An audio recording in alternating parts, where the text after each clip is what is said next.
सत्या के भाई शेषम राजू का विवाह कडप्पा जिले के कमलापुर ग्राम के पशुपति सुब्बराजू की सुपुत्री से संपन्न हुआ। बुक्कपट्टनम में आंग्ल भाषा की तीसरी कक्षा तक ही शिक्षा की सुविधा थी। प्रतिभाशाली सत्या को किसी भी प्रकार उच्च शिक्षा दिलाकर डिग्रीधारी बनाकर बड़ी सरकारी नौकरी दिलाने की कामना उनके माता पिता को थी। अतः सत्या को कमलापुर में आगे अध्ययन कराने का निर्णय हुआ। उनके बड़े भाई शेषम राजू सब व्यवस्थाएं देखने के लिए कुछ समय के लिए उनके साथ गए। कमलापुर में भी सत्या बुक्कपट्टनम की भांति उत्कृष्ट विद्यार्थी थे। उस स्कूल में हर रोज कक्षाएं आरंभ होने से पूर्व विद्यार्थी तथा शिक्षकगण मिलकर ईश वंदना किया करते थे। शाला में प्रवेश के कुछ समय पश्चात ही एक दिन सत्या ने मंच पर खड़े होकर अपने मधुर एवं भावपूर्ण गायन से संपूर्ण सभा को मंत्रमुग्ध कर दिया। रोमांचित हो बहुतों ने हर्ष के आंसू बहाए। वातावरण शांत एवं पवित्र हो उठा। उनका मधुर गायन अत्यंत लोकप्रिय हो गया। उस दिन से वो गायन का ये स्थान सत्या के लिए सुरक्षित हो गया। केवल शाला में ही नहीं वरन गांव के प्रत्येक सभा के आरंभ में रंगमंच पर सर्वप्रथम प्रस्तुति का एकाधिकार सत्या का ही रहा। जब तक उनके एक गीत का श्रवण न हो जाए सभा शांत नहीं होती। अपने शिक्षक के वे चहेते विद्यार्थी थे। उन्हें अत्यंत शालीन छात्र माना जाता था। उस शाला में एक ड्रिल मास्टर थे। बाबा बाद में भी उन्हें अत्यंत प्रेम से याद किया करते थे। उन्हें बच्चों से अति ममता थी। स्काउट मास्टर का कार्य भी वे करते थे।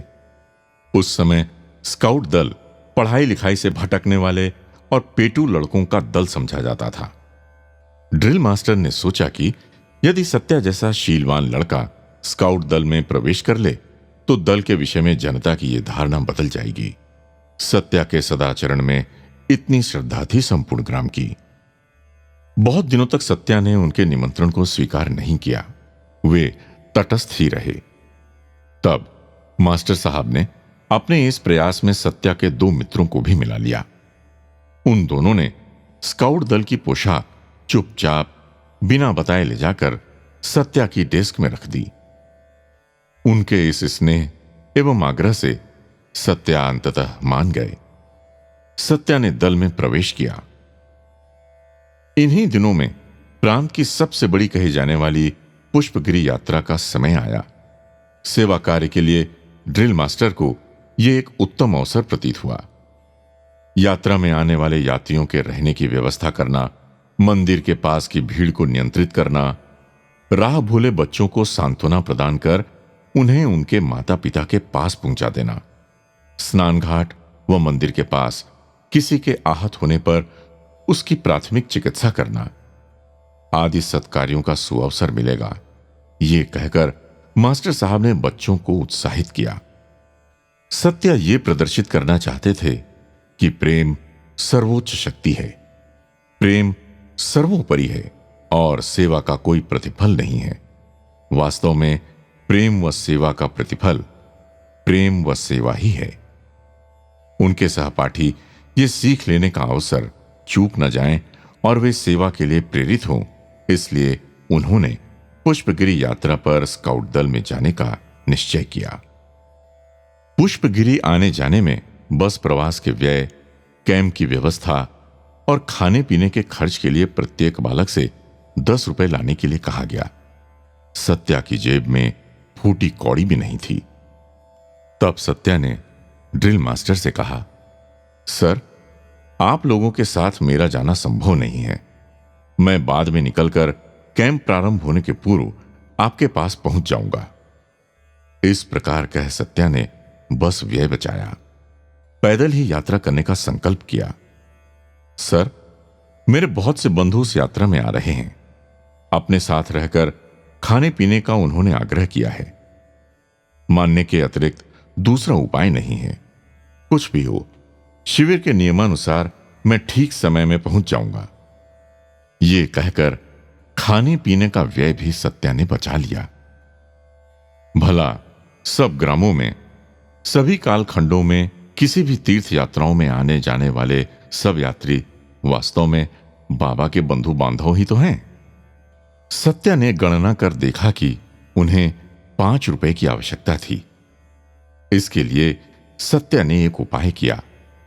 पिछले वर्ष की पाठ्य पुस्तकें उन्होंने एक लड़के को बेच दी। पुस्तकें खोले बिना ही जो प्रत्येक प्रश्न का उत्तर दे सकता था, उस सत्या की वो पुस्तकें नई ही क्यों न प्रतीत होती। 12 रुपयों में ये पुस्तकें मुझे मिल जाएं तो मेरा सौभाग्य होगा। ऐसा सोचने वाले उस बालक ने 12 रुपए देने चाहिए, परंतु केवल 5 रुपए लेकर ही सत्या ने उन किताबों का बंडल उसे सौंप दिया और हंसते हुए कहा, मुझे इस समय 5 रुपए की ही आवश्यकता है। 15-16 मील लंबा रास्ता था और मानव देह लिए भगवान। पुष्पगिरी रात्रि के 9 बजे पहुंचकर एक रेत के टीले पर अपनी तौलिया बिछाकर और थैले का तकिया बनाकर सत्या सो गए। यात्रियों की उस भीड़ में सुबह वह थैली और उनका सामान गायब था। बाबा को क्रोध नहीं आया, बल्कि उन्होंने घटना का वर्णन करते हुए कहा कि मैं जोर से हंस पड़ा। वहां 10 कदम आगे बढ़ने पर उन्होंने देखा कि एक पत्थर पर कोई एक बंडल बीड़ी और एक इकन्नी छोड़ गया है। वो सिक्का हाथ में लेकर सत्या यात्रा स्थान के मैदान में पहुंचे। वहां एक महानुभाव शायद सत्या की सेवा के लिए बड़े ठाठ से बैठे हुए थे।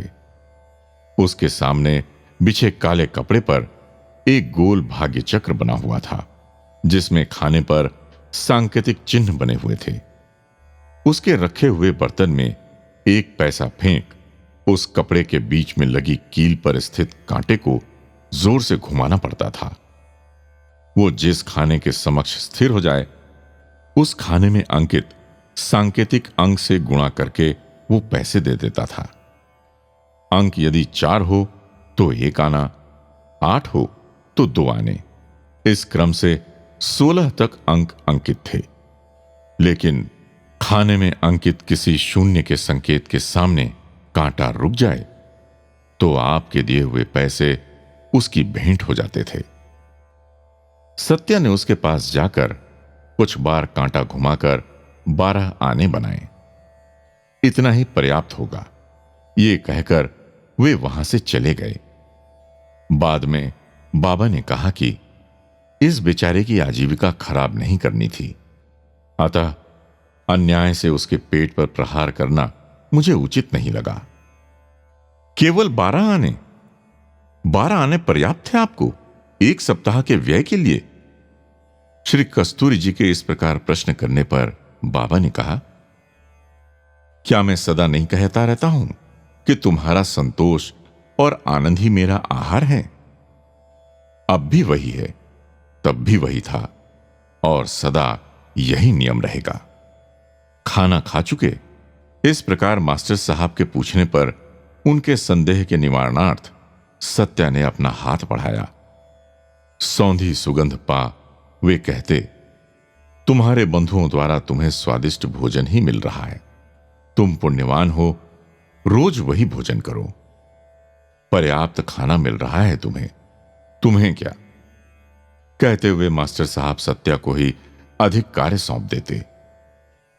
वे भी हंसते हंसते ही सब कार्य संपन्न कर अपने साथियों के सम्मुख सेवा के महत्व को स्पष्ट कर देते।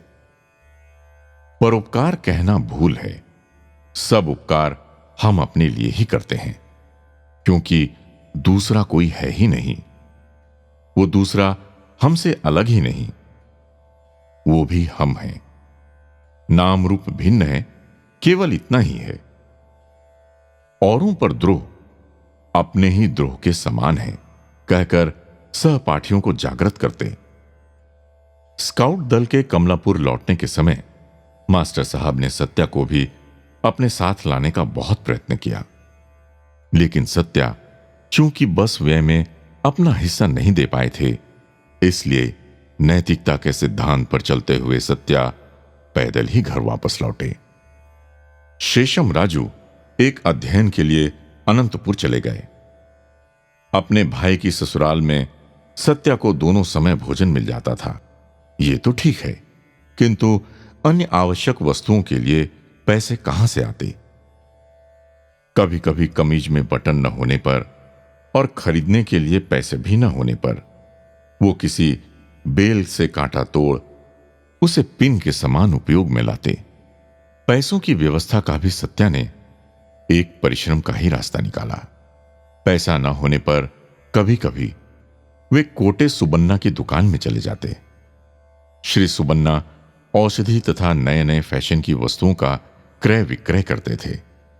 उन दिनों प्रचार कला में पारंगत लोग बच्चों का एक समूह तैयार कर उनके हाथों में विज्ञापन की पताकाएं देकर गीत गवाते और इस प्रकार लोगों का कौतूहल जागृत कर अपनी वस्तुओं के विज्ञापन द्वारा धनार्जन करते थे। सत्यनारायण के काव्य सामर्थ्य से परिचित सुबन्ना ने अपनी पेटेंट औषधियों के प्रचार के लिए उनसे कई गीतों की रचना करवाई। इस प्रकार गीतों के पारिश्रमिक के रूप में पेन, पेंसिल, जूते, छतरी, कपड़े, कंबल, आईना आदि वस्तुएं सत्या को मिल जाती थीं। सुबन्ना पुण्यवान ही कहा जाएगा। वे गीत केवल उन बच्चों की ही नहीं वरन संपूर्ण ग्राम की संपत्ति बन गए। कमलापुर निवासी आज भी अत्यंत अभिमान से कहा करते हैं, अपना निज स्वरूप बाबा ने सर्वप्रथम उर्वाकोंडा में प्रकट किया होगा, परंतु उनके सच्चे स्वरूप को पहचानकर उन्हें पूजने का गौरव हमारे ग्राम को ही प्राप्त है। सत्य साईं बाबा को छोटी आयु में ही जिस प्रकार कमलापुर में अभिनंदन प्राप्त हुआ, वैसा अन्य ग्रामों में नहीं हो पाया, क्योंकि कमलापुर की जनता निष्कपट हृदय से उन्हें साईं बाबा ही मानती थी। अब हमें भी शीघ्र ही उर्वाकोंडा की ओर प्रस्थान करना होगा। इस भागवत का अगला स्कंध वहीं से प्रारंभ होगा। पंडित की परीक्षा पास करने पर शेषम राजू को उर्वाकोंडा हाई स्कूल में नौकरी मिल गई। अपने छोटे भाई को उच्च शिक्षा दिलाने का यह सुअवसर देख हर्षित होकर शेषम राजू सत्या को साथ लेकर उर्वाकोंडा पधारे।